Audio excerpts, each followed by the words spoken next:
Game. So, welcome back kapatid. So, deboning tayo. Mabagal lang daw, mabagal lang. Tampalan first. Second, tenderloin.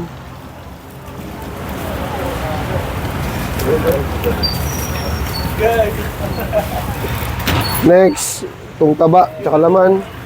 Pantay nyo lang sa 2 joint. So, dito tayo sa 2 joint. Pantay nyo lang dyan. Kaya ako inihiwa dyan, guide lang yan. Tapos dyan yun lang kayo papantay, okay? Pag inihiwa nyo yan ng dire-diretsong ganyan, tapos hiwain nyo na yan, pagbalat na lang yan. Diba?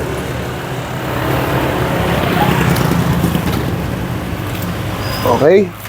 Next, 1, 2, 3, 4. Ito, walang buntot tong baboy natin. Ang kaibahan yan, pagdating sa 4 ribs, ito, itong buto na to. Yun lang naman. Iiwasan nyo lang yan. Pagka iwas nyo yan, hiwain nyo na lang yung mga balat tsaka laman. Tapos, hiwain nyo pa rito. Yan. Kaya hindi ko sinasagad yung ano doon kasi may shoulder blade sa loob yan. Para maiwasan natin. Kasi hiwa lang pa unti-unti. Tapos pagka ganito malaki yung buto, ayan, hindi nyo kita yung likod, baliin nyo na lang. Kasi para mas madali. Ganun lang, kasimple. Okay? So, dito tayo sa ham leg. Para sa mga nahihirapan sa pata hind, hiwain nyo lang yung laman dito. Yak. Pag nahiwa nyo yan, laman na yan, yung knife nyo, didiretso nyo ron dito. Dito, yan, dito.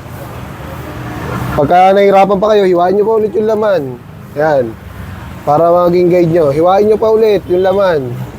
Yan, hiwain nyo lahat ng laman. Yan, hiniwa ko lahat ng laman, no? Para joint na lang yung hanapin nyo. Para hindi nasira yung laman dito. Yan, isang technique din yan. Ayan, oh, makikita nyo na agad yung joint. Ayan yung joint, oh. Yan, oh. So, pagka hiniwa nyo yan, baon nyo lang yung knife nyo dyan, madali nyo matatanggal yan kasi malambot na yung parte ng joint. Yan, oh. Yan, oh. Ganyan lang, kasimple. Okay, sana nakatulong sa inyo yan.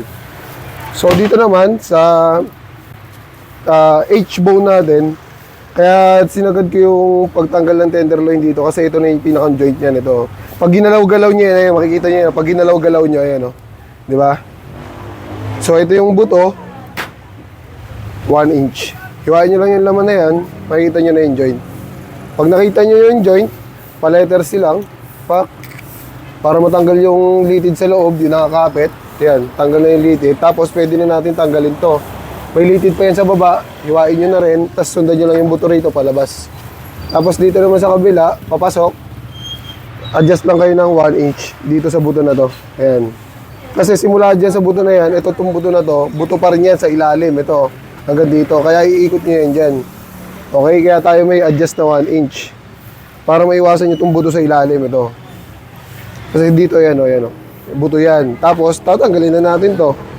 Ganun lang, kasimple. Nilalagyan ko ng laman yan para mabilis mabili. Tapos dito sa bias naman, bilisan lang natin, first layer. First layer kasi, pag nahiwa nyo yan, tapos dikit nyo lang yung knife sa bias, tanggal na yan. Okay? Ganun lang. Tapos ito, lagyan nyo hawakan dito. Tapos ito mga laman, dulo lang ng knife. Huwain nyo lang. Wala pang hasa-hasa itong knife na to. Napakatagal ko na itong hinasa, pero ito pa rin ginagamit namin ngayon. Steel lang.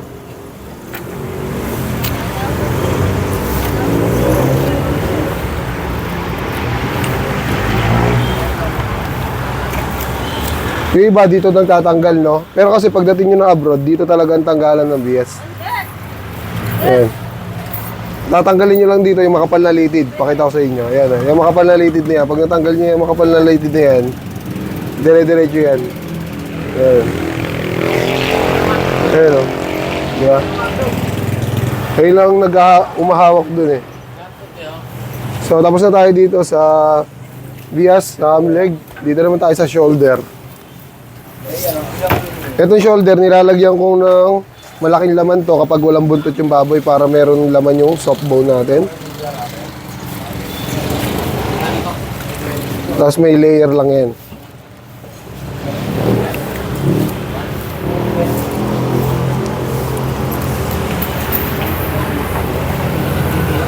Pag ganito kalaki yung buto ng shoulder, dapat dito kayo magsimula sa kabila para di masira yung laman ng kasim natin. Pero dahil sanay na ako, kaya ganyan yung ginawa ko.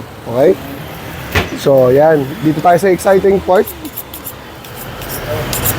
So, pakita ko rin sa inyo kung paano magdibon ng patang front. Ha? Pakita ko rin sa inyo eh. Para sa mga hindi pa nakakaalam ng pagdidibon sa pata front, tanggalin natin yung buto para sa inyo. So, meron tayong isang followers na nahihirapan pa rin hanggang ngayon sa shoulder blade. Di niya raw makuha ng 0-0. So, ito, bigay ko sa iyo ng idea at tip na pwede mo magamit. Ito yung layer. Iwain natin sa ibabaw para mapaghiwalay natin yung duktungan na pata front and shoulder blade. Okay? Pag nagawa natin yan, itong litid sa ibabaw, dalawa. Yan. Tanggalin niyo lang yan, pababa. Yan. So, ito yung sinasabi kong soft tissue, idol, para sa ito. Ayan, yung soft tissue, ayan o, yan nakakapit na puti na yan. So, kailangan makikita mo yan, nakaangat na. Dapat nahiwa mo dito para umangat lahat yan. So, pag napaangat mo na yan, hiwain mo lang dito sa gilid kasi nagagawa niya na daw ng kaparehas na ito yung technique pero hindi niya pa matanggal ng 0-0. So, gilid lang, gilid, yan. Okay? Kasangat mo lang yan. Pag napunit mo yung soft tissue na yan, ayan yung mga soft tissue, kusang haangat yung mga yan, idol. Okay? So, ganun lang, kasimple. Ayan. Pag napaangat mo na yan, ayan, angat na lahat. Ayan o. Kasi yung soft tissue na yan, dyan kumakapit yung mga laman. Ito, yung mga laman na to. Pagka inangat mo yan, di ba? Kailangan makuha mo lang yung tamang diskarte. Pagdating naman dito, itong isang layer, hiwain mo lang ng diretso yan. Ayan, diretso lang. Adjust natin yung baboy para madali. Ayan, diretso lang. Diretso lang, ayan o. Ayan, diretso lang, gilid lang ng buto, susundan mo lang yan. Okay? Ganun lang kasimple. Tapos pwede mo na itulak to. Pwede mo na itulak. Tulak natin. Okay? So, dapat makita natin, idol, yung pinakadulo ng shoulder blade. Yan. Pag nakita mo yung dulo, pag nakita nyo may ganito pa, nakahawak pa yung soft tissue, bababaan nyo lang yan. Iwain nyo lang. Para di tayo mahirapan mamaya pag inatak natin. Okay? So, yan. Dapat makita natin yung dulo ng shoulder blade. So, sa mga baguhan, pabor na pabor to kasi mabagal na mabagal talaga. Pero sa mga veterano, ibabash ka pa rito. So, ito yung una nating hiniwa. Dito tayo magtanggal ng litid. Ayan. Ikot nyo lang. Tapos, ito, pakita ko sa iyo, idol ha. Pag natanggal mo na yung mga litid na yon, ito ilalim. Yan, pakita ko sa iyo. Yung ilalim, nakita mo ba yan, yung litid na yan, yung makapal? Ihiwain mo lang yan. Hiwain mo lang. Hiwain mo lang. Pag nahiwa mo yan, oh, ganyan.